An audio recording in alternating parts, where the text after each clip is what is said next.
राम राम मंडळी, कलम 302 विलॉग या आपल्या मराठी चॅनलमध्ये आपलं स्वागत आहे. आज आपल्याला ते छत्रपती संभाजीनगरमध्ये घडलेली जी घटना आहे ती काय विषय नेमका तुम्हाला काढून सांगतो.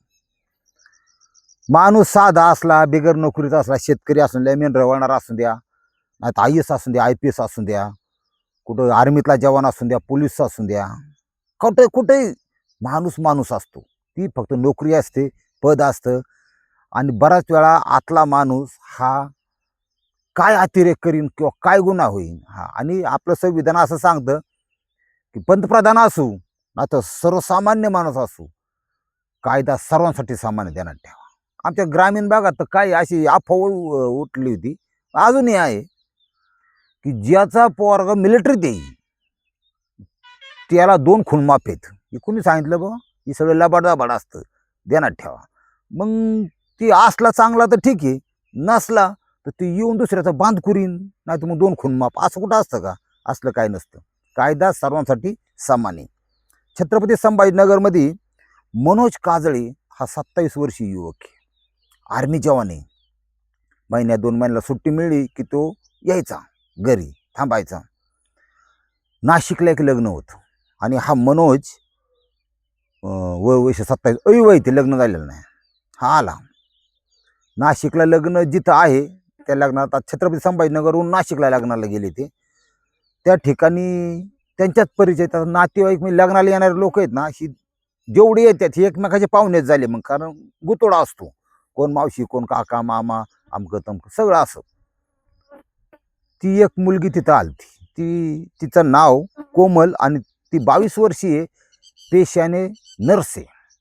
तिला 20-22 हजार रुपये पगार आहे.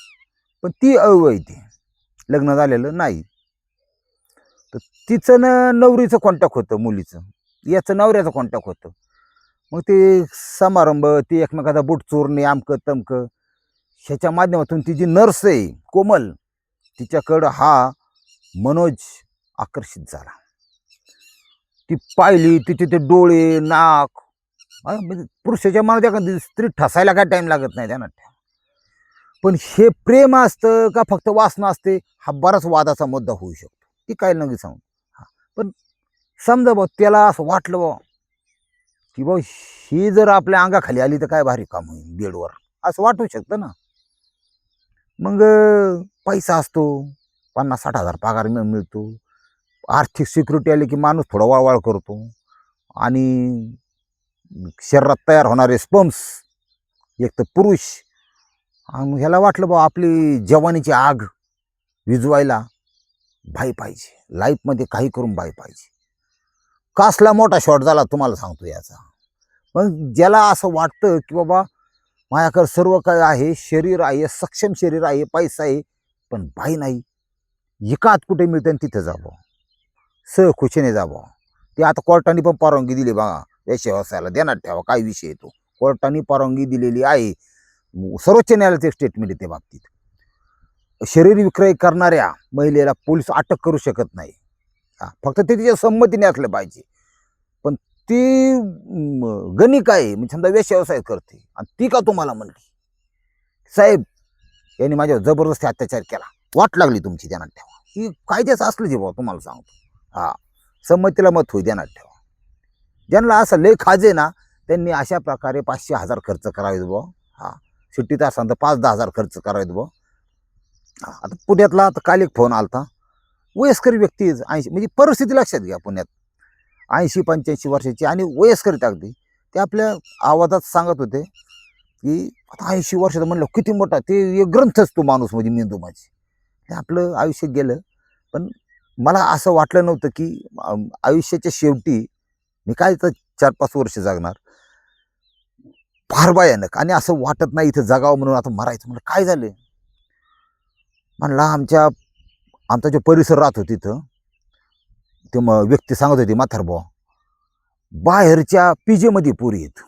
पीजे म्हणजे थोडक्यात पेईंग गेस्ट, म्हणजे कुटुंबात त्यांना ते हे काय हॉस्टेल नाही, पीजेमध्ये बाहेरचे आहेत. म्हणजे कोण यवतमाळचा असेल, चंद्रपूरचा असेल, लातूरचा असेल, नांदेडचा असेल, काही आउट ऑफ स्टेट पण आहेत, हरियाणाच्या काही येते, पंजाबचे आहेत. म्हणलं काय झालं काय.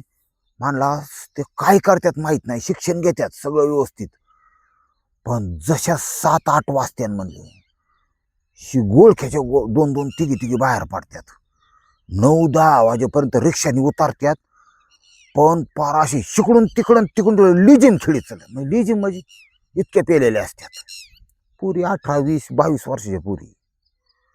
आई वडील तिकडं झोपले असते निवांत, की आपली पोरगी आता काहीतरी अधिकारी बनणार, असं होणार तसं होणार. काही गोष्टी आणि काही गोष्टी म्हणजे असं चाललंय ध्यानात ठेव, हे मला सांगायचं होतं. कोणाची कोणाला काय राहिलं नाही, पोरी कचून दारू पितात आता. हा, बऱ्याचशा, सगळ्या नाहीत. म्हणजे जिच्या आई अजून बी गरिबी थे, जिच्या आईने 2 रंगाचं लुगडं घालते अजून बी. हा, आजी आहे घरात, धान्य दुन्य पाकडून एक एक दाणा काढून ही डाळ, ही मूग, ही तूर करते ना, ह्या पोरी अजून दोरीत येत. हा, बापाच्या बोकांडी कर्ज आहे, कापूस गेलाय, शेतीचं हे असं, त्या पोरी दोरीत येत, लक्षात घ्या. ज्यांना पाकिट बिकिट, हा म्हणजे चांगलं वाईट जे खायास. आता या ठिकाणी काय झालंय, हा जो मनोज आहे यांनी ती पोरगी आवडल्याबरोबर लग्न बिग्न झालं. त्यांनी एका मैत्रिणी करवी तिला तिथं प्रपोज मारलं की तुम्हाला लय आवडते, असं तो म्हणत होता. हिने त्याकडे बघितलं, आता ती नर्स आहे, तिने असं काय, ती टाकाऊ नव्हती, टिकाऊ होती. टिकाऊ जग बघितलेले, ती सुद्धा पेशंटची सेवा करणारी आहे. तिच्या जी मुलगी स्त्री समाजाच्या संपर्कात असते, समजा ते दुकानदार असू द्या, कुठं कामाला असू द्या कंपनीत, त्याला त्यांना एक सेन्स असतो, परमेश्वराने दिलेली बुद्धी असते. हा, की त्याचा हेतू काय, ह्याची नजर काय, त्यांना पाठकून कळतं. ह्याची नजर घसरते का खालीवर, सगळं त्यांच्या डोक्यात असतं, पण ते उगं बोलून दाखवत नाही. हा, त्या करंट कार्यक्रम करतात, बोलून नाही दाखवत, किंवा आपलं लांब थांबतात. ती तू जाऊन दे गाडी, माझं मी तुझा तू, असं लय हुशार राहतात महिला, त्याला सेन्स होतो. पण काहींना असतोच अशातला भाग नाही. या नर्सनी ती बघितलं, म्हणले तुला माझ्यात इंटरेस्ट आहे, पण मला तुझ्यात नाही ना, आय एम सॉरी, संपला विषय. हे मनोज तर आलं भाऊ घरी, खाल्लेलं गुलाबजाम बी त्याला पसलं नाहीत. नाही म्हणला, एका मुंगीची गोष्ट आहे म्हणला, मुंगी जर झाडावर चढायची असेल तर ती 100 वेळा खाली पडली होती चढता, पण 101 वेळी ती सक्सेस झाली होती. हा, लगे रो मुन्ना बाई ठेवू आपण, सकाळ संध्याकाळ 2 टाइम त्याला यांनी फोन करायला सुरुवात केली. आता लेडीजचं कसं असतं, लगेच असा स्पोर्ट बोबाटा त्या करत नाहीत. हा, भिवून राहतात, कारण त्याला त्याचं शिक्षण लहानपणापासून तसं मिळालेलं असतं, की आपले बाईची जाते, पोरी जाते, लाजून लपून राहा, जाखून राहा आणि अलिप्त राहा, लय मुलांची बोलायचं नाही, काय नाही हे आईने दिलेले संस्कार असतात. ही आपली तिच्या कामात 9 ते 5 तिला काम, याचा फोनला काय सुट्टी नाही. 1 दिवस नाही, 2 दिवस, तब्बल 55 ते 60 दिवस, म्हणजे 2 महिने हा फोन करीत होता तिला. आता कसं आहे, बाईचं हृदय देवानी थोडं कमजोर दिलेलं आहे, ध्यानात ठेवा. की तिला असं वाटलं की मी याला नकार दिला, पण 2 महिने हा जर मला फॉलो करत असेल, हा जर मला फोन करत असेल, तर हा नक्कीच कुठेतरी माझ्यावर प्रेम करत असला पाहिजे. आणि एवढा प्रेम करणारा नवरा मला कुठे मिळायचा, एक नवरा म्हणून करायला काय हरकत नाही. आणि सिक्युरिटी कशाची, आर्मी जवान आहे म्हणल्यावर म्हातारपण बीटीची ते, आणि 50-60 हजार पगार असले चांगलं, म्हणजे सकाळचं पोहे नाश्ता येतो, जेवण येत्या, दागिने येतात, मग पुढं जायला गाडी येते, चांगलं स्लॅब येतो, हे पैशाने मिळणाऱ्या गोष्टी आहेत. आता बदल झाला गोष्टीत. हिने फोन घेतला, त्याने तो स्केलमध्ये हुशार होता. स्केल कसं, कम्युनिकेशन स्केल म्हणतात, कम्युनिकेशन स्केल. तिला पार असं होराळून टाकलं बाई, की तू याशी मी जगू शकत नाही, मी उगाच एवढं तुला फॉलो करतोय का, प्लीज. आणि मला एक पत्नी म्हणून, हा, मला काही लफडं झपडं आमचं त्याच्यात काही इंटरेस्ट, नो इंटरेस्ट, हा, कुठलं व्यसन नाही, काय नाही, पगार पाणी सगळं, प्लीज माझ्या प्रेमाचा स्वीकार कर आणि माझ्याशी लग्न कर. कुठली पोरगी नाही म्हणेन मला, सांगा बरं. पण हे सर्व करत असताना मनाचा निर्णय घेऊस तर त्या पोरीची सुद्धा एक चूक आहे, हिने आईवडिलांच्या कानावर घालायला पाहिजे होतं, भावाच्या कानावर घालायला पाहिजे होतं, की माझं लग्न मला करायचंय, पण काय असेल ना त्या आईवडिलांना सांगा पाहिजे, असा असा मुलगा, असा, त्याच्या घरी जा, त्याच्या आईवडिलांशी बेटा, हा मार्ग होता का नाही. ही पोरीच चूक आहे. स्वतःच माझा जानू आणि माझा सोनू, हा, जेवला का आणि जेवले का फोन चालू झाले. मग म्हणले भेटायचे. आणि मग भेटल्यानंतर गुलगुलू बोलता बोलता यांनी लग्न करतो ह्या नावाखाली तिला लॉजवर नेलं. की नको नको म्हणत, नाही नाही लग्न आधी हे ठीक नाही, योग्य नाही. हा, त्याला डोक्यातच ती होतं कवा एकदा अंगाखाली घेतो. हा, पार फोदरा होत असतो मला सांगतो. त्यांनी 7 ते 8 वेळा त्या मुलीशी संबंध ठेवले. आता हिच्याकडे होतं तेवढं तिने गमावलं होतं. शील, स्वतःची इज्जत, आत्मसन्मान गमावला होता. चुके नाही, ही चूक पुरीची लक्षात घ्या. पण ह्या बाजाराला माहित नव्हतं, तू जरी आर्मी जवान असतील तरी मुलींच्या बाजूने कायदा जरा जास्त आहे. मॅटर झाला तर खैराची खुटी सुट्टी नाही. कुणी असून द्या, मग पंतप्रधान असून द्या, कुठीच. म्हणजे पंतप्रधानांनी चूक केली तर ते दाखलं जातं, म्हणजे मोठ्या माणसांनी. तसं सर्वसामान्य लगेच भरायला होतो, लगेच तुरुंगात. इथं काय झालंय, त्यांनी एवढं 1-2 महिने भोगल्यानंतर हा गेला ड्युटीवर निघून. ही इकडं आता लय हुशार, आता काय प्रिकॉशन घेतल्यामुळे कुठं काय होत नाही. एक दिवस त्यांनी तिला बोलावलं, परत आला 1-2 महिन्यांनी माघारी. टिटवीची अंडी असते नाही तर टिटवी वराडती. आला भाऊ 1-2 महिन्यांनी, तिला डायरेक्ट बोलून घेतलं. म्हणलं हे बघ, झालं गेलं विसरून जा. माझ्या घरच्यांच्या दबावामुळं मी दुसऱ्या ठिकाणी साखरपुडा केलेला आहे बरं का. त्यामुळे आपलं झालं गेलं विसरून जा. चायला म्हणलं विसरून जा, असं कसं? म्हणजे असं करू शकत नाही. तिला आता पोरींचं कसं असं लई रडायला पडा, डोळ्यात पाणी बिनीन, त्याला इमोशनल ब्लॅकमेल करायला लागली. तर ती सुट्टी नाही, तिने तरट नागरावाला आहे. आणि त्याला दुसरी आवडली असं कदाचित, चला भाऊ नवीन शिल तोडाय मिळते. काही लोकांना कुणा सांगता येत नाही. आणि थोडा हे असतो अधिकार, पद, पैसा, याचा माज बी असतो माणसाला. आधी ती गुलगुलू बोलायचा ना, तो आता त्याचं बोलणं बदललं. मला तू उद्योग बघ, तू काय मला ब्लॉक करून टाक, माझा संबंध संपला. म्हणजे असं का संपला? मी तुझ्याशिवाय जगत नाही. मला तू 7-8 वेळा भोगलंय, तुला नाही सोडू शकत. काय तू माझ्याशी लग्न कर, तू वचन दिलं होतं मला, ते विसरून जा.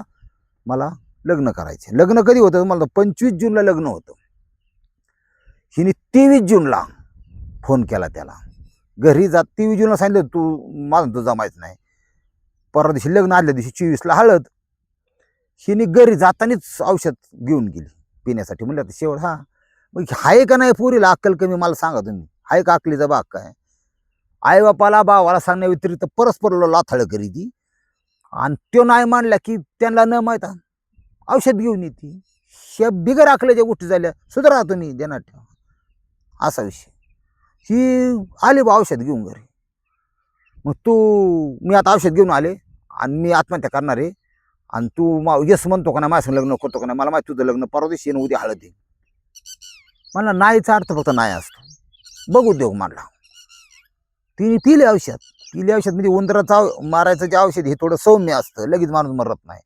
चक्कर बेकर फेसबीज चालू झाला, घरचे गरबाडले, उचलली टाकले आत. आणि डॉक्टरांना बी स्पष्ट सूचना आहे सगळ्या हॉस्पिटलच्या की अशा प्रकारचे औषध घेतले की पोलिसांना खबर करावी लागते. त्यांना पोलीस केस होती ती, काय घेतलं, कुणी पाजलं का काय, लागलं पुढे. ते कायद्याचा भाग झाला. गेले तिथं हॉस्पिटलमध्ये, डॉक्टरने पोलिसांना फोन केला, घरचे आले. मग गेले आईला बापाला सांगितलं असा असा विषय होता, आणि असा ह्यो मनोज होता, आणि ते मला लग्न करतो म्हणला. आणि त्यांनी सगळं रांगारांग करून आता नाही म्हणतोय, आणि त्याचं लग्न आहे, उद्या हळद आहे. बरं. आता जाधव म्हणून सहपोलीस निरीक्षक आहेत, यांच्याकडे केस आली. रितसर जबाब नोंदवून घेतला त्याच्या विरुद्ध. आणि ते पोलीस स्टेशन, तुम्हाला माहिती आहे तिथं कसं असतं, हे तुमचं आमचं सांगण्यापुरतं गप्पा मारायचं पुरतं असतं, चहा पिऊन हे असं ते तसं. त्यांच्या तडाख्यात आता माणूस गावला ना, ते बी कायदेशीर, सुट्टी नाही, कुणी असू द्या. आता लय श्रीमंत असल्या गोष्ट वेगळी. त्यांनी करेक्ट कार्यक्रम राबवला, तिचा रितसर जबाब नोंदवून घेतला. आणि मग काय अत्याचाराचीच केस डायरेक्ट 376 सुट्टी का त्याला. हा, आणि मग उचलला, हळद लावता दिवशी उचलला, हळद लावतो एवढ्या समारंभात. हा, शिरा बिरा सुद्धा चाला, पायनापल शिरा करायला तयारी चालली होती हळदीला तिकडं. हा, उचलला, कायदेशीर बाब. आता अटक आहे, 2 दिवस झाला विषय. आता कोर्टात हजर केला आरोपीला. असाचा विषय, अशाचे चार्जेस लागल्यात, हे झाले. आदरणीय न्यायालयाने 5 दिवसाची पोलीस कोठडी दिली. म्हणजे 25चं लग्न तर बॉम्बालाच बा तिकडं. आता कोठडी किती? 5 दिवसाची. आता ती नोकरी आर्मीतली राहीन का? आरोप सिद्ध होतील का? माझं एक आशा जर मॅटर झालं ना, एक मला असं एक वाटतं बरं का, की दोघांनी जर लग्न करून टाकलं, तिने केस माघारी घ्यावा, याची नोकरी टिकन आणि लग्न करून टाकावा, तो एकमेकाची माफी मागावा आणि गुन्हे गोविंदांनी. पण आता तिथं काय होतं हे आज नाही सांगता येत.